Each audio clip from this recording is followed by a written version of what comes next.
Bonjour à tous, bienvenue dans cette vidéo consacrée au programme de 3e, au chapitre 2 sur l'expression des gènes.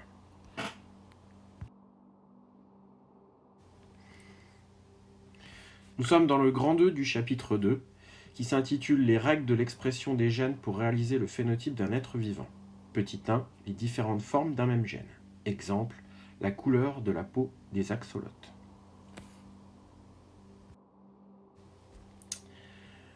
Nous allons commencer par revoir ce qu'il faut bien savoir et comprendre pour réussir l'activité qui sera faite en cours. Nous avons vu précédemment que l'ADN était un filament qui était contenu dans le noyau des cellules.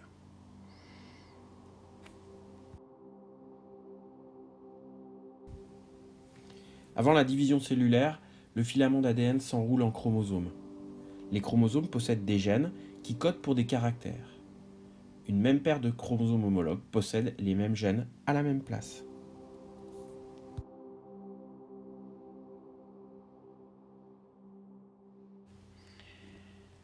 Passons maintenant à la génétique des axolotes. Les axolotes sont des urodèles originaires du Mexique, très étudiés dans les laboratoires de génétique.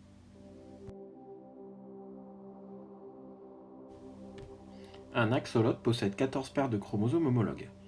Les axolotes possèdent tous un gène qui est responsable de la pigmentation de leur peau. Ce gène est présent en 2 exemplaires. Un exemplaire sur chaque chromosome homologue. Ce qu'il faut bien comprendre dans cette vidéo, c'est qu'un même gène peut exister sous des formes différentes. Chaque forme contient des informations un petit peu différentes pour un même caractère. Chacune de ces formes s'appelle un allèle du gène. C'est ce qui explique la différence de phénotype des 2 axolotes de la photographie. Il existe donc 2 allèles pour le gène de la pigmentation de la peau de l'axolote. L'allèle albinos du gène de la pigmentation de la peau de l'axolote et l'allèle noir du gène de la pigmentation de la peau de l'axolote.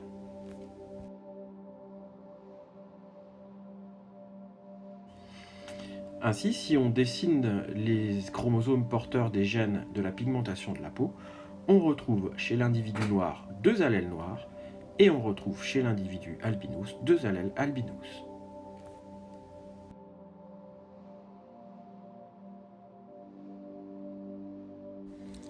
Là où la génétique se complique, c'est dans le cas d'une multiplication par exemple.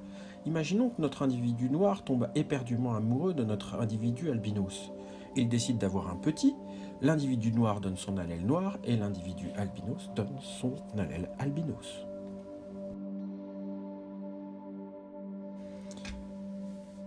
Mais alors, quel sera le phénotype du petit obtenu ?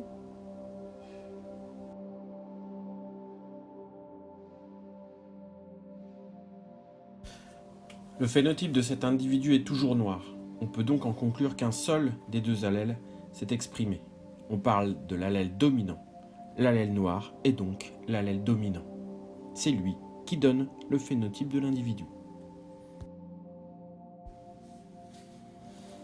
L'allèle blanc ne s'est pas exprimé pour donner le phénotype. On dit que l'allèle blanc est récessif.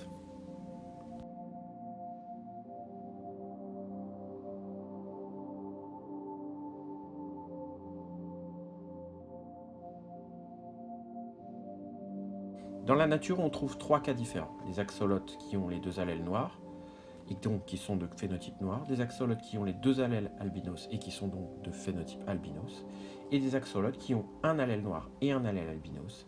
Ces axolotes sont de phénotype noir car l'allèle noir est dominant sur l'allèle albinos.